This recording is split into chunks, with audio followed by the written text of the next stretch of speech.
شیریں کلامی۔ ہم اکثر سنتے ہیں کہ یہ لفظ ایسے صاحب پر بولا جاتا ہے جو فن گفتگو میں طاق ہوتے ہیں اور خوبصورت الفاظ کا استعمال کرتے ہیں۔ ایسے لوگ ہر دل عزیز ہوتے ہیں کیونکہ وہ کسی کو بد کلامی کے ساتھ گزند نہیں پہنچاتے۔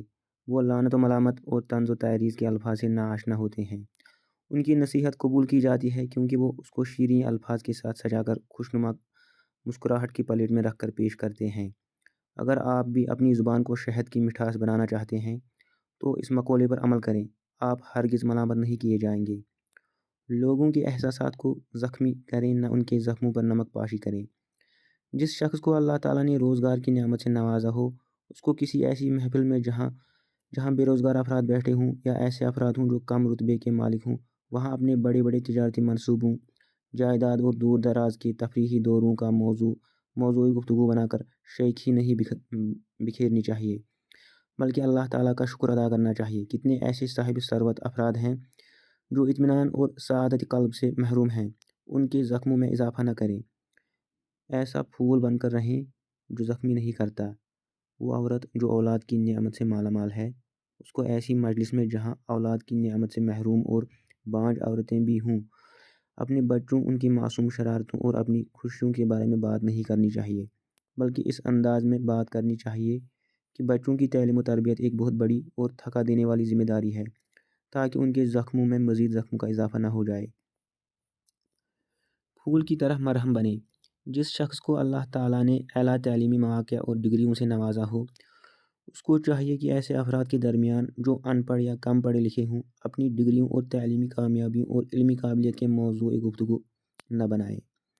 البتہ یہ کہیں کہ علم ڈگریوں کا نام نہیں۔ کتنے لوگ ایسے ہیں جو بڑی ڈگریاں اور علمی مناصب رکھتے ہیں لیکن وہ پڑھتے ہیں نہ لکھتے ہیں تاکہ ان کو تسلی ہو۔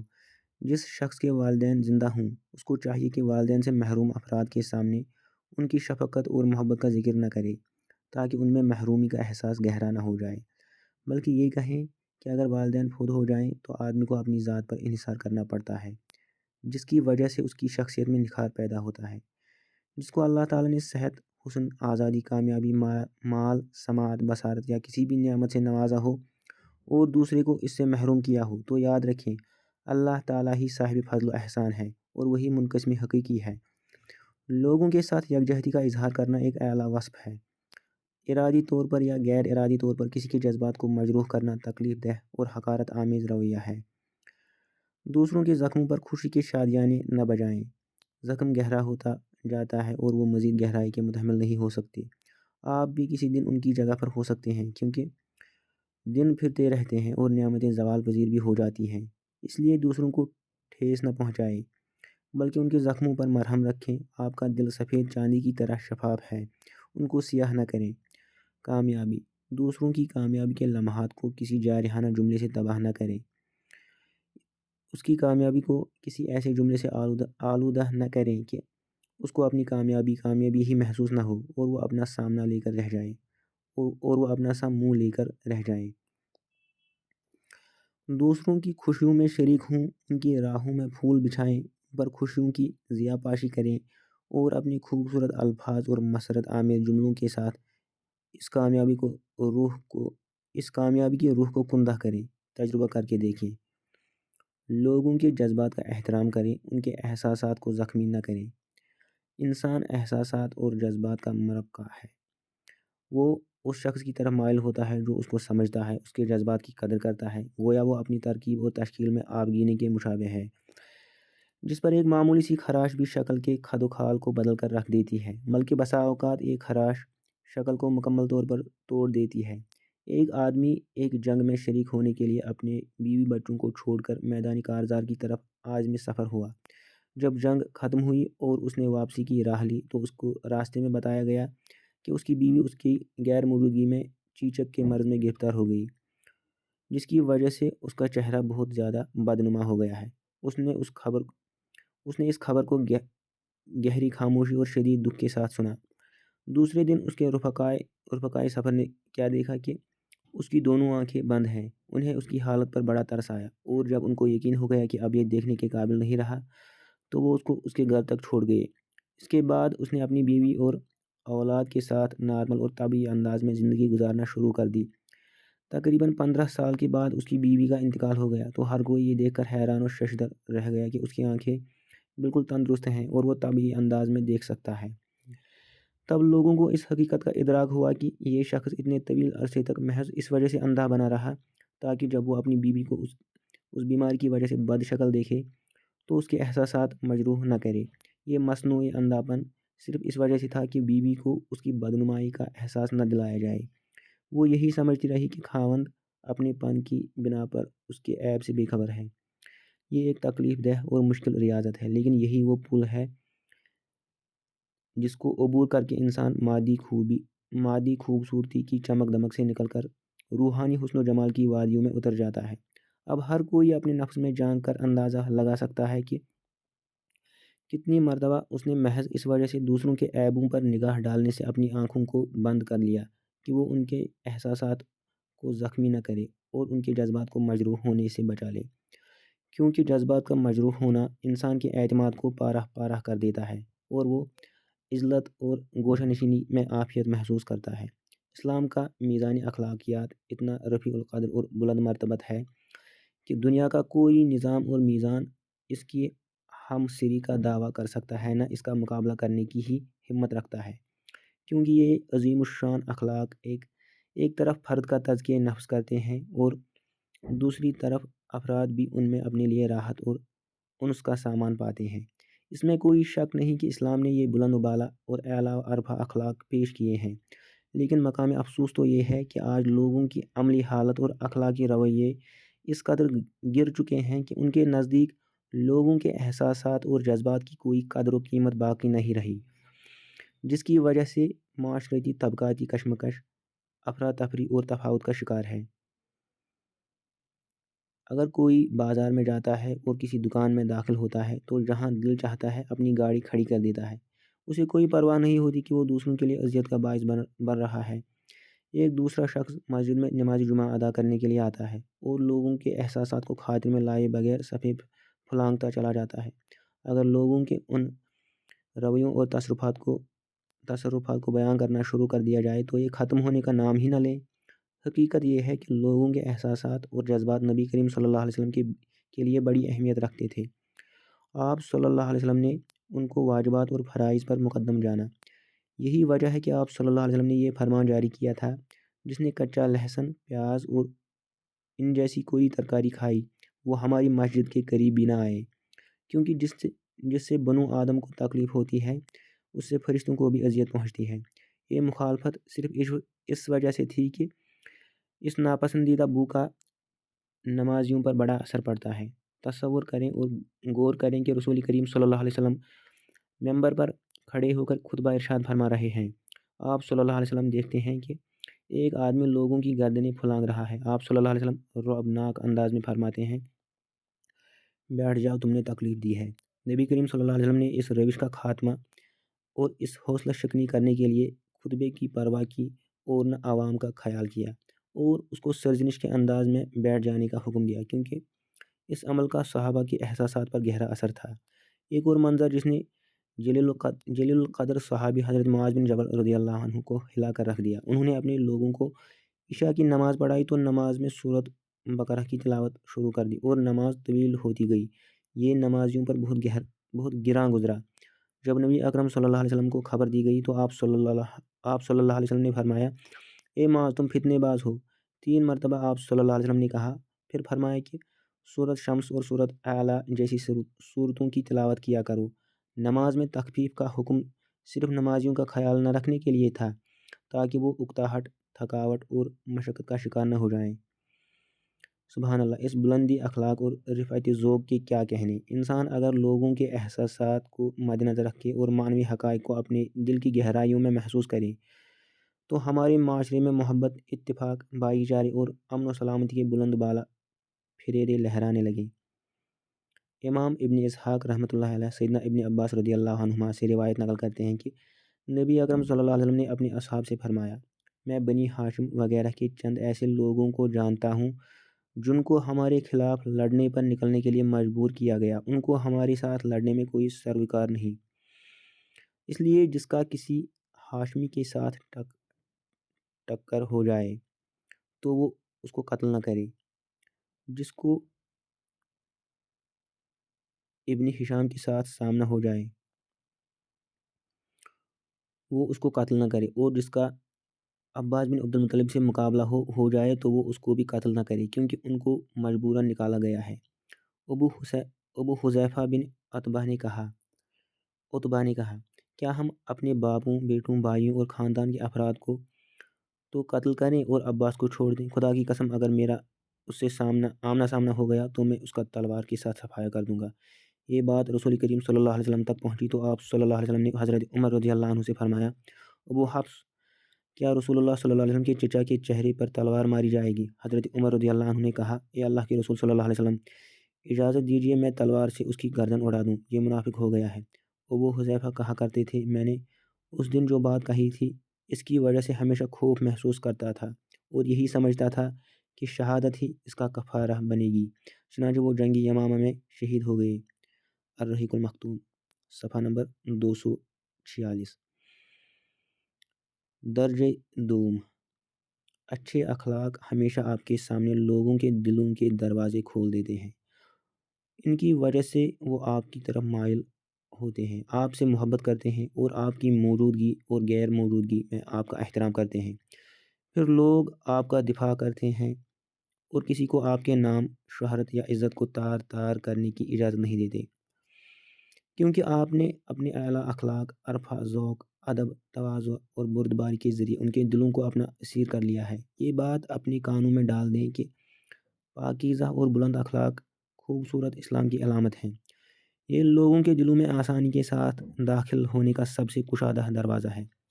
آپ صرف اندرجہ ٹکٹوں پر ایک نظر دیکھ ڈالیں اور بھرپور کوشش کریں کہ آپ کی زندگی میں اخلاص اور مہارت کے ساتھ ان کی جھلک نظر آئے۔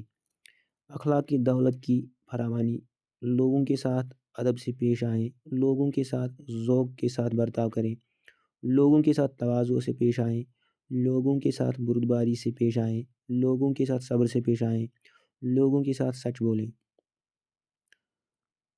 اخلاق کی دولت کی فراوانی لوگوں کے دل جیتنے کی کنجی۔ اگر ہم اپنے نفسوں کو ترقی اور بالغی دینا چاہتے ہیں، اپنے دوست، احباب، اہم افراد اور ارد گرد کے اشخاص کے دلوں میں بلند مرتبوں پر فائز ہونا چاہتے ہیں، تو پھر اس قاعدے کو اپنانا از بس ضروری ہے۔ لوگوں کے ساتھ اپنے اخلاق کے مطابق پیش آئیں، ان کے اخلاق کی طرح پیش نہ آئیں۔ ہم میں سے کون ہے جس کے بارے میں کسی سے غلطی نہ ہوئی ہو؟ ہم میں سے کون ہے جس کو کبھی کسی نے تکلیف نہ پہنچائی ہو؟ لیکن کیا ہم بدسلوکی کا بدلہ بدسلوکی سے دیں گے؟ لوگوں کے ساتھ اس طرح پیش آئیں گے جس طرح وہ ہمارے ساتھ پیش آتے ہیں؟ ہر شخص کو چاہیے کہ وہ اپنے آپ کو بالجبر اس کا عادی بنائے کہ وہ لوگوں کے ساتھ اپنے اخلاق کے مطابق سلوک کرے گا، ان کے اخلاق اور رویے کے مطابق نہیں۔ اگر وہ برا سلوک کریں تو آپ اچھا سلوک کریں، اگر وہ اچھا سلوک کریں تو آپ اس سے بہتر سلوک کریں، جس میں احسان کا پہلو نظر آئے۔ بدسلوکی کا بدلہ بدسلوکی کے ساتھ نہ دیں، ورنہ آپ بھی ان کی بد اخلاقی سے بدنما ہو جائیں گے۔ یقین رکھیے یہ رویہ ان کے نفوس کی صفائی، ان کی عقل کو ٹھکانے لانے کا باعث اور ان کو اپنے رویوں پر نظر ثانی کا موقع فراہم کرے گا۔ اگر آپ حسن سلوک کریں تو تعریف، ثنا اور شکر کی تمنا نہ کریں۔ آپ اپنے آپ کو دینے کا عادی بنائیں، لینے کا نہیں۔ خالق کی رضا کو مخلوق کی رضا کی بینٹ نہ چڑھائیں، بلکہ خالق کی رضا کو ان کی رضا پر مقدم رکھیں۔ ہمیشہ یاد رکھیں کہ لوگوں کی رضا جوئی ایک ایسی منزل ہے جہاں تک کبھی نہیں پہنچا جا سکتا۔ ایسے لوگ ہمیشہ رہیں گے جو آپ سے نفرت کرتے ہوں گے یا حسد اور اہم یا معمولی اسباب کی بنا پر ہمیشہ آپ کو نظر انداز کرتے ہیں۔ آپ جب لوگوں سے گفتگو اور مکالمہ کریں تو اپنے بلند اصول اور عالی مرتبہ اخلاق پر ہمیشہ کاربند رہیں۔ گھٹیا اور لایعنی امور سے اپنے آپ کو بلند رکھیں۔ توقع رکھیں کہ آپ کو ہر جگہ ایسے لوگ ملیں گے جن کے بعض تصرفات ہو سکتا ہے آپ کو اچھے نہ لگیں، اس لیے ان کو برداشت کرنے کا عادی بنیں۔ اسلام کے بلند اخلاق اور تعلیمات سے آراستہ ہوں۔ آپ کو اس سے کوئی غرض نہیں ہونی چاہیے کہ بہت سارے اہل اسلام ایسے ہیں جو اسلامی اخلاق و آداب کو خاطر میں نہیں لاتے۔ ان کا معاملہ اللہ تعالیٰ کے سپرد کریں، ان میں کیڑے نہ نکالیں اور شاعر کے اس قول کو عملی جامہ پہنائیں، کن کن نخیل عن الاحقاد مرتفعا یرما بحجر فیرمی اطیب الثمر۔ نفرتوں سے اتنا بلند ہو جائیں جتنا کھجور کا درخت ہوتا ہے، اس پر پتھر پھینکے جاتے ہیں، وہ بدلے میں لذیذ ترین پھل پھینکتا ہے۔ یہ لمحہ فکر، یہ مت بولیں کہ لوگ آپ کے ساتھ جس طرح کا برتاؤ کرتے ہیں اس کے ذمہ دار صرف اور صرف آپ ہیں۔ با اخلاق بن کر رہیں گے تو ہر کوئی آپ کا ذکر جمیل کرے گا۔ رسول کریم صلی اللہ علیہ وسلم سے پوچھا گیا بہترین عمل کون سا ہے، تو آپ صلی اللہ علیہ وسلم نے فرمایا اچھا اخلاق، اپنے نفس کے ساتھ با اخلاق بن کر رہیں۔ علماء کرام اس کو مروءت، شرافت، جوان مردی سے تعبیر کرتے ہیں۔ آپ اپنے اخلاق اور رویوں کی وجہ سے معاشرتی تعلقات کا ایک وسیع جال بچھا سکتے ہیں۔ مہذب و منتخب الفاظ، کریمانہ آداب شیوہ پیغمبری ہے۔ اخلاق اس مقناطیس کا نام ہے جو دوسروں کو آپ کی طرف کھینچ کر لاتا ہے اور وہ آپ سے چمٹ کر رہ جاتے ہیں۔ اگر آپ کوئی اچھا کام کریں تو ہمیشہ اپنے دل میں یہ الفاظ دہرائیں، مجھے کلمات شکر کی کوئی ضرورت نہیں، جو آپ نے کہا ہے اس کا اجر دینے کے لیے اللہ تعالیٰ ہی کافی ہے۔ ہمارے بڑے کہا کرتے تھے ہمیشہ صدق دل کے ساتھ کام کریں اور کسی کی شکر گزاری کا انتظار نہ کیا کریں، نیکی کر اور دریا میں ڈال، اپنی زندگی کی ایک لوح امتیاز تشکیل دیں جس کا فریم اور چوکھٹا اخلاص عمل سے بنایا جائے۔ اس کے اندر یہ عبارت لکھی جائے، لوگوں کے ساتھ اس طرح کا سلوک کرو جس طرح کا تم اپنے لیے پسند کرتے ہو، زیادہ محنت اور جذبے سے کام کریں مگر صلے کی امید کسی سے نہ رکھیں، دوسرے کے کام اس کی توجہ اس کے کام کی کیفیت اور پیداوار پر دھیان نہ دیں بلکہ اپنی ذات پر نظر رکھیں۔ آپ کیا دینا چاہتے ہیں، کیا فائدہ نہیں پہنچا سکتے۔ ایک نصیحت، آپ کی پیٹھ پیچھے کیا کہا جا رہا ہے، کیا سنا جا رہا ہے، اس کو خاطر میں نہ لائیں بلکہ یہ سوچیں کہ آپ کس طرح ادب اور احترام کے ساتھ لوگوں کے جذبات کی قدر کرتے ہیں۔ یہ جب آپ کا اپنی ذات کے بارے میں سوچنا ہے تو خیال رہے عدل و انصاف کا ترازو چھوٹنے نہ پائے۔ ایک اشارہ، لوگوں کو ادب اور ذوق کا سبق دینے کی ضرورت نہیں کیونکہ آپ ان کی تہذیب و تربیت کے ذمہ دار نہیں، بلکہ اس بات پر توجہ دیں کہ آپ کس طرح اپنی ذات کو ایک محترم، پیاری اور محبوب شخصیت میں بدل سکتے ہیں جس کا احترام کرنے پر لوگ مجبور ہو جائیں۔ لوگوں کی مختلف جنسیں، مختلف اصلیتیں اور مختلف مزاج ہوتے ہیں، لہٰذا ضروری ہے کہ ہم مکمل اخلاص اور تندہی کے ساتھ ان کے ساتھ تعاون کریں، ان کو ملا کر رکھیں۔ لوگ معدنی خزانوں اور نفیس جواہر کی طرح ہیں جن میں بیش قیمت بھی ہوتے ہیں اور بے قیمت بھی، کچھ ہیرے کی سی چمک رکھتے ہیں اور لوہے جیسی صلابت سکی، کچھ ایسے ہوتے ہیں جو آپ کو اپنی چمک دمک سے کھیرا کر دیتے ہیں لیکن جیسے ہی آپ اس کو چھوتے ہیں اس چمک کا نقلی پن کھل کر سامنے آ جاتا ہے اور وہ اصلی ہلکا اور بے قیمت رنگ بے نقاب ہو جاتا ہے۔ لوگوں کے جواہر کی نفاست حسن اخلاق اور حسن کردار ہے، لہٰذا ہم اپنی قیمت خود لگا سکتے ہیں۔ کچھ اپنے اخلاق اور اخلاص کی بدولت ہیرے جیسے انمول اور نفیس ہوتے ہیں، اسی طرح نیچے آتے جائیں اور آخر میں وہ لوگ آئیں گے جو انتہائی سستے، کم قیمت اور بے فائدہ ہوتے ہیں، حتیٰ کہ اپنی ذات کو بھی کوئی فائدہ نہیں پہنچاتے۔ یہ بھی کہا گیا ہے، لوگ رنگین شیشوں والی کھڑکیوں کے مانند ہیں جو دن میں چمکتے اور روشن ہوتے ہیں، جیسے ہی اندھیرا اپنے سائبان لگانا شروع کر دیتا ہے ان کا حقیقی حسن ظاہر ہونے لگتا ہے، لیکن یہ اسی وقت ظاہر ہوتا ہے جب روشنی اندر سے پھوٹ رہی ہو۔ لہٰذا انسان کو اپنے جوہر کی حقیقت سے آگاہی حاصل کر لینی چاہیے تاکہ وہ قبر میں اترنے اور حساب کے مرحلے سے گزرنے سے پہلے اپنی اصلاح کر لے۔ ہو سکتا ہے وہ نفیس و نادر جواہر کا حامل ہو لیکن بے خبر ہو، یہ بھی ہو سکتا ہے وہ سستے ترین جواہر رکھتا ہو لیکن بے خبر ہو۔ ہیرا، سونا، چاندی، موتی، زمرد اور مرجان اپنا جوہر تلاش کریں اور وقت اجل سے پیشتر اس کا وزن کر لیں۔ اخلاق میں مالا مال اور خود کفیل بنیں، اپنے نفس کو محترم بنائیں کیونکہ یہ پردے آخر کار اتر جانے ہیں۔ اس کے لیے ہمیں ہر وقت تیار رہنا چاہیے تاکہ ناامیدی کا سامنا نہ کرنا پڑے۔ یہ پردے روز قیامت ہمارے سامنے اتریں گے، سب کچھ واضح، دودھ کا دودھ اور پانی کا پانی ہو جائے گا۔ اس لیے آپ اپنے کو فریب نہ دیں اور فریب خوردگی سے بچیں۔ ایک مسلمان اللہ تعالیٰ کی رضا اور محبت کی جستجو میں رہتا ہے، وہ اپنے لیے اچھائی کا طلبگار رہتا ہے اور وہ لوگوں میں سے بہترین بننے کی کوشش کرتا ہے۔ فرمان حبیب صلی اللہ علیہ وسلم ہے، لوگوں میں سے بہترین وہ شخص ہے جس کے اخلاق سب سے اچھے ہوں۔ مسلمان کسی مفاد پرستی کے لیے اپنے اخلاق و آداب کو اچھا نہیں بناتا بلکہ وہ اللہ تعالیٰ کی رضا اور محبت کے حصول میں مگن ہوتا ہے۔ جب یہ نیت ہو تو پھر اچھے اخلاق وقتی نہیں بلکہ دائمی ہوتے ہیں، خواہ لوگ خوش ہوں یا نہ ہوں، تعلقات قائم رہیں یا نہ رہیں، محبت حاصل ہو یا نہ ہو، لیکن اجر ہر حال میں ثابت اور یقینی ہوتا ہے، اور یہی دوام اور استمرار کی ضمانت ہے۔ آپ صلی اللہ علیہ وسلم فرماتے ہیں، آدمی اپنے اچھے اخلاق کی وجہ سے رات کو قیام کرنے والے اور دن کو روزہ رکھنے والے آدمی کے درجے تک پہنچ جاتا ہے۔ رواہ احمد۔ نیز نبی رحمت صلی اللہ علیہ وسلم کی حدیث ہے، مومن مانوس ہوتا ہے، ملتا جلتا ہے، لوگ اس کے ساتھ الفت رکھتے ہیں۔